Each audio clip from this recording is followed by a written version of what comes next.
नमस्कार माऊली. चला ज्ञानेश्वरीच्या सहवासात. ज्ञानेश्वरी अध्याय 9 मधील ओवी 387 ते ओवी 397च्या सहवासात आपण जाऊया. ज्ञानोबा राय भगवंताच्या अंतःकरणातला आपल्या भक्ताविषयीचा जो प्रेम भाव आहे तो आपल्या समोर प्रगट करतायत. त्याचबरोबर भक्ताच्या मनामध्ये भगवंताविषयी जे प्रेम असतं ते प्रेम कसं असतं ह्याच्या जणू खुणाही आपल्याला ते दाखवतायत की भगवंताची उपासना करायची, परमार्थाची वाट चालायची, साधना करायची. त्याचा एकच उद्देश असावा की भगवंताविषयी प्रेम भक्ती उत्तरोत्तर वाढतच जावं. आता बघू भगवंत काय म्हणतायत. अथवा ऐसेही एक घडे जे पालाही परी न जोडे, तरी उदकाचे तव साकडे नव्हेल की. अहो, एखाद वेळेस असंही घडेल की मला अर्पण करायला पाला सुद्धा मिळणार नाही, झाडाचं पान सुद्धा मिळणार नाही, पण पाणी आहे की. पाणी मिळू शकतं आणि ते तुम्ही मला अर्पण करू शकता. तरी उदकाचे तव सांकडे नव्हेल की. थोडक्यात भगवंतांना म्हणायचंय फळ फुलं इथपासून झाडाचं पान पण एवढं सुद्धा नाही मिळालं तर पाणी मला द्यावं. अहो, झाड सुद्धा उगवलं पाहिजे, मग त्याला फळं फुलं पानं येणार. पाण्याला काही उगवावं लागत नाही, ते स्वयंभू साक्षात जसंच्या तसं आहे. या अर्थाने भगवंत म्हणतात की म्हणून पाणी तर जसंच्या तसं मिळेल, त्याला उगवावं लागत नाही, मग ते मला देता येईल की. ते भलतेथ निमोले न जोडिता आहे जोडले, तेची सर्वस्व करुनी अर्पिले जेणे मज. एखाद वेळेस फळ फूल पाला पान हे घेण्यासाठी मोल वेचावं लागेल, पण पाण्यासाठी काही मोल वेचायला लागणार नाही. अहो, ज्या ठिकाणी जोडले, ज्या ठिकाणी ते मिळालं, ते सर्वस्व करुनी अर्पिले जेणे मज. त्या भक्ताने सर्वस्व म्हणजे त्याच्या मनातल्या प्रेमाला वाट करून देण्यासाठी प्रतिकात्मक रीतीने ते पाणीच मला अर्पण केलं, तर भगवंताला तेही चालतं. सर्वस्वपणे ज्याने भगवंताला असं पाणी सुद्धा अर्पण केलं, आता त्या अर्पण केलेल्या पाण्याची योग्यता काय आहे, काय भगवंत सांगतात बघा. तेणे वैकुंठापासोनी विशाळे मज लागी केली राऊळे, कौस्तुभा होनी निर्मळे लेणी दिधली.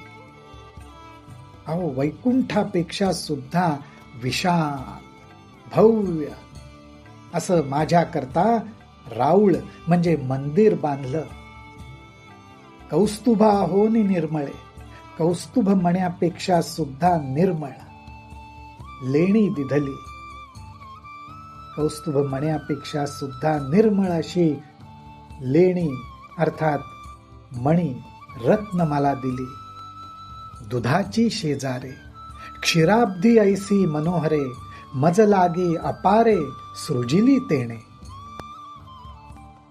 अहो, त्याच प्रकारे ज्यांनी क्षीरसमुद्रासारखी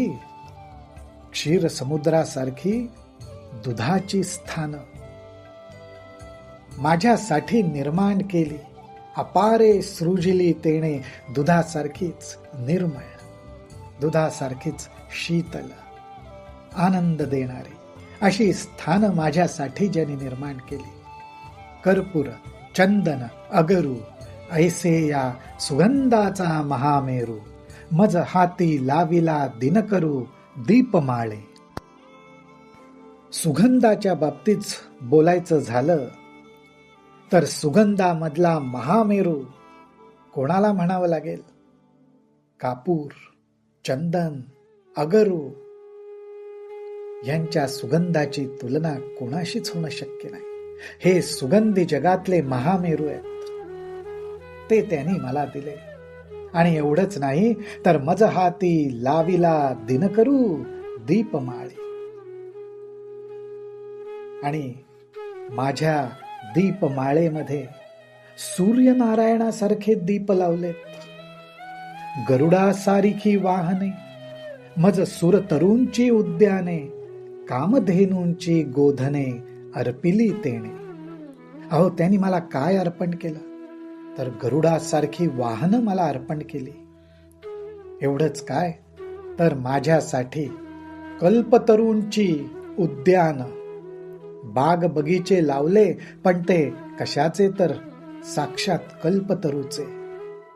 आणि मला गोधन सुद्धा अर्पण केलं, पण ते साधंसुध गोधन नाही, सर्व कामधेनू असलेले कामधेनूंचे कळपच जणू काही मला अर्पण केले. मज अमृताहुनी सुरसे, बोनी वोगरिली बहुवसे, ऐसा भक्तांचेने उदकलेशे परितोषेगा. अहो, त्याने अमृतापेक्षा सुद्धा रुचकर अशी पक्वान असा भोग मला दाखवला. परंतु ऐसा भक्तांचेनी उदकलेशे परितोषेगा, हे सर्व दिल्यानंतर होणारा जो आनंद आहे, तोच आनंद मला जेव्हा फक्त मला सर्व भावे प्रेमाने पाणी अर्पण करतो, त्यावेळी मी हे जे वर्णन केलं ते सगळं मला प्राप्त झाल्यासारखं वाटतं. हे सांगावे काय किरीटी, तुम्हीची देखिले आपुलिया दिठी, मी सुदामयाचिया सोडी गाठी पवया लागी. भगवंत म्हणतात, अर्जुना, अरे हे मी तुला काय सांगावं? तू तर आपल्या स्वतःच्या डोळ्यांनीच पाहिलंय. त्या पोह्यांसाठी मी सुदाम्याने ज्या वस्त्रात ते पोहे बांधून आणले होते, त्याच्या गाठी मी माझ्या हाताने सोडल्यात त्या पोह्यांसाठी. कारण सुदाम्याने ते पोहे प्रेमाने आणले होते. पै भक्ती एकी मी जाणे, तेथ साने थोर न म्हणे, आम्ही भावाचे पाहुणे भलते या. अहो, ते पोहे प्रेमाने आणलेले असणं महत्वाचं आहे. ते सुदाम्याने आणलेत का एखाद्या राजाने आणलेत, महाराजाने आणलेत, ह्याला महत्व नाहीये. मी तिथे फक्त एक भक्ती जाणतो. पै भक्ती एकी मी जाणे, तेथ साने थोर न म्हणे. कारण आम्ही फक्त भावाचे पाहुणे आहोत. तुमच्या मनातला भाव काय आहे, प्रेम काय आहे, आणि ते अनन्यपणे फक्त माझ्यासाठीच आहे, बास तेवढी भक्तीच आम्ही बघतो. मग ती कोणाचीही का असेना, भलते या, असं साक्षात भगवंत सांगतायत.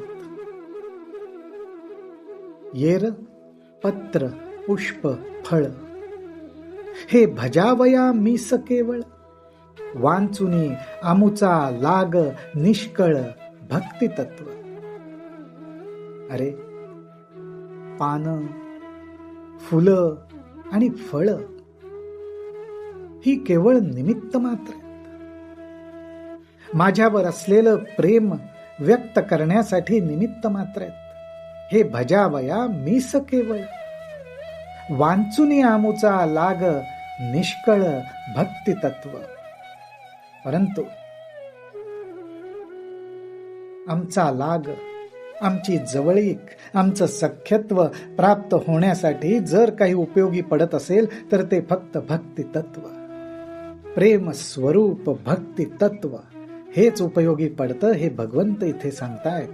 आणि म्हणूनच माऊली हो, भगवंत आपल्याला सांगतात, म्हणून अर्जुना अवधारी, तू बुद्धी एकी सोपारी करी, तरी सहजे आपुलिया मनोमंदिरी न विसंबे माते. म्हणूनच अर्जुना मी तुला सांगतो ते ऐक. तू तुझ्या बुद्धीला एकच उत्तम वळण लाव. बुद्धीचं कार्य काय? ज्ञान संपादन करणं, ज्ञान प्राप्त करणं. परंतु भगवंत म्हणतात त्याच्यापेक्षा श्रेष्ठ सुद्धा म्हणजे माझी जवळीक. आणि ती माझी जवळीक व्हावी असं वाटत असेल तर आपल्या बुद्धीला, मनाला मंदिर बनवून टाकण्यासाठी वळव.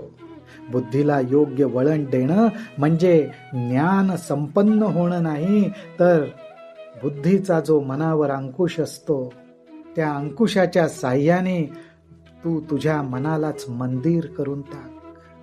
आणि त्या मंदिरामध्ये माझं विस्मरण तुला कधी होणार नाही एवढं बघ.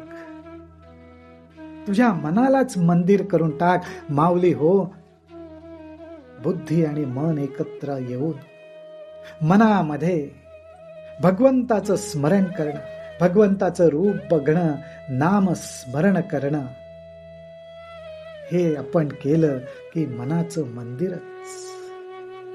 आणि त्या मंदिरामध्ये भगवंताला आपण कधीही विसरू नये, भगवंताचा आपल्याला विसर पडू नये, हीच आपण आपल्या आराध्य देवतेच्या चरणी, गुरुदेवांच्या चरणी प्रार्थना करूया.